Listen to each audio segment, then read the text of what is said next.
What's going on, everybody? Nighttide here with the Noob Dungeon Master Vlog series. That's officially what we're going to call this until we don't anymore.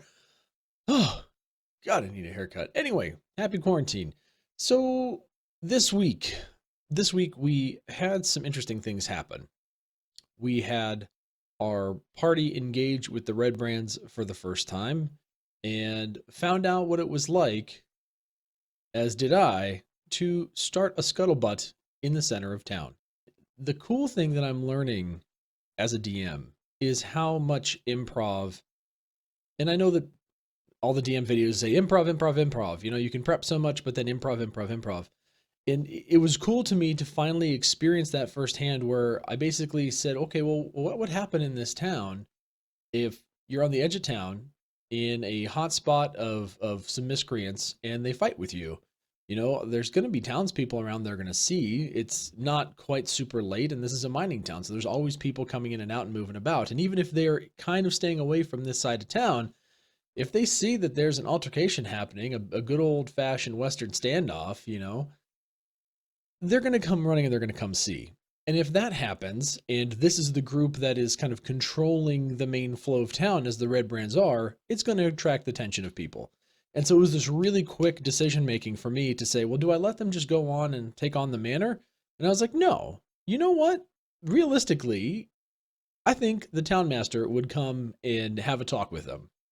And I think that that's a good idea for them to meet him. It also allowed me a chance to have them talk with Sildar before they went in, because one of the main things that I wanted to do, hopefully before they went to the manor, and this was something that I did have in the back of my mind, was is there a way that I can incorporate Sildar either into the fight or after the fight to have him help kind of bring this quest for his friend Yarno into play, because I thought that it was a cool quest line as they've had more than a few interactions with Sildar now.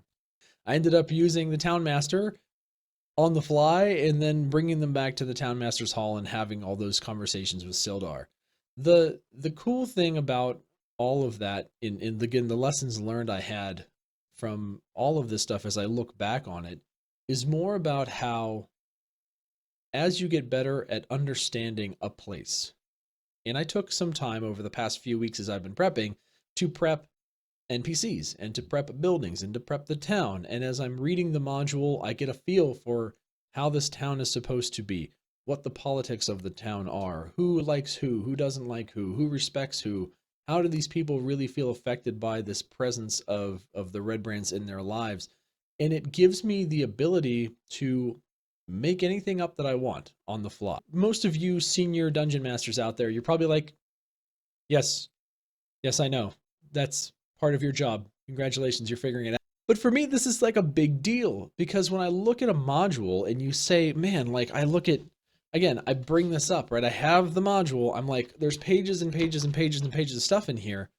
And this was actually a very thin module comparatively, but there's pages of stuff for you to do and quests to set up and XP to give and all this stuff, but that doesn't substitute your creativity, and it doesn't substitute it doesn't hamstring your ability to tell the story the way that you want to tell it or the way you feel you should tell it, because all it's doing is giving you those ABCD breadcrumbs. And whereas you could absolutely follow this to the T and run the campaign just fine and just have the story be you guys going through these ABCD points, I want to take it to a deeper level where we're actually getting to a place where I can say, hey, you're going to get to meet Harbin, and he's this guy that is afraid for his town more so than anything else. And he knows that people are let down by him and his performance as the town master because he's not dealing with this problem, but he thinks that he's doing the town a service by keeping them safe and agreeing to let these people be here, because on his own, he's a fat old dude that doesn't have the means or the capability or the resources to expunge them from town. So even where he's met with the presence of our group of adventurers to do that, he still isn't quite sure that they're going to have the chops to pull it off. It's easy enough for us to take a look at these dynamics and how these people really live and how they feel and how they're affected by what's going on and start to shape that world for the players a bit more. It was a really cool experience for me. And again, this whole idea that now that I'm getting comfortable with the town and now that I'm getting comfortable with people and places and NPCs and I have more time to just let that marinate in my head, that it's cool that I can tell this story the way that I want to tell it and that it's unique and it's interesting. A couple things that I wasn't expecting were my players to take the tiniest little breadcrumb I gave them in episode 1 or in session 1 about I believe his name's Darren Addermath, who runs Addermath Orchard, who's this old adventurer guy. And one of my party members was like super hardcore on going and talking to this guy. To me, he had nothing really to offer the party, and I was like, why are we going and doing this? But it was funny that it was something that they pulled on the string, and that conversation actually ended up being a fairly solid conversation. And the players reacted to that character with a lot more sincerity and deference than I thought they were going to. Also, Cat. This is Cat. He wants to say hi.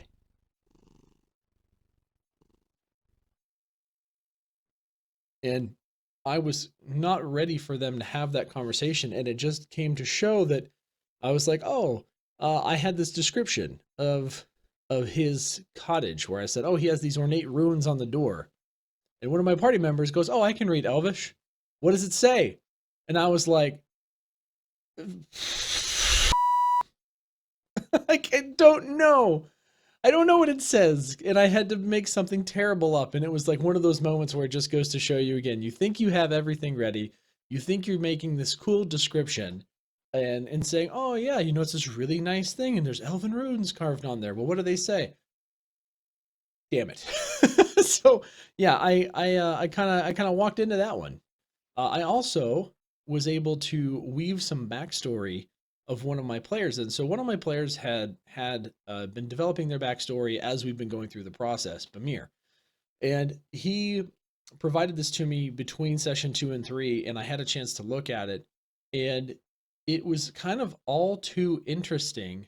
That again, and this is one of the things that I love about D&D being new to it, but I also love about being a dungeon master experiencing it, is my players now have created this inherent plot point or hook where Leif is aligned with the Zentarum, and now Bamir is kind of aligned with the Harpers, who are basically the Assassin's Creed of D&D to me, where the Zentarum is the Templars and the Harpers are the Assassins. And we have this kind of internal feud that is possible because they've chosen to align their backstory with these factions. And similarly to how I was like, oh, well, the party can get free room and board because Leif has the faction ability to where, you know, he just kind of gets taken care of. Whereas now Bamir has this whole backstory where he's trying to find his dad, and his dad was a Harper. So there's all this potential for where that can go later on as these characters continue to develop, and there's so many ways that we can approach that that are just going to make things super interesting. So I don't know, there's so many cool things about when you look at your character's backstory, when you're looking at how these NPCs evolve in this town and how they might react.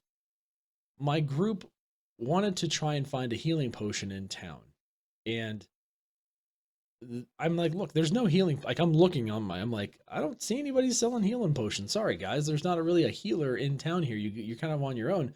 And this is what I'm thinking in the moment.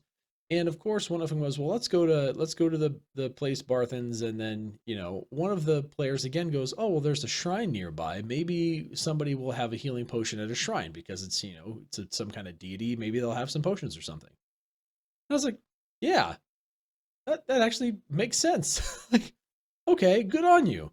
And and then of course I look at the loot for one of the quests that the NPC at the shrine has, and it's a health potion.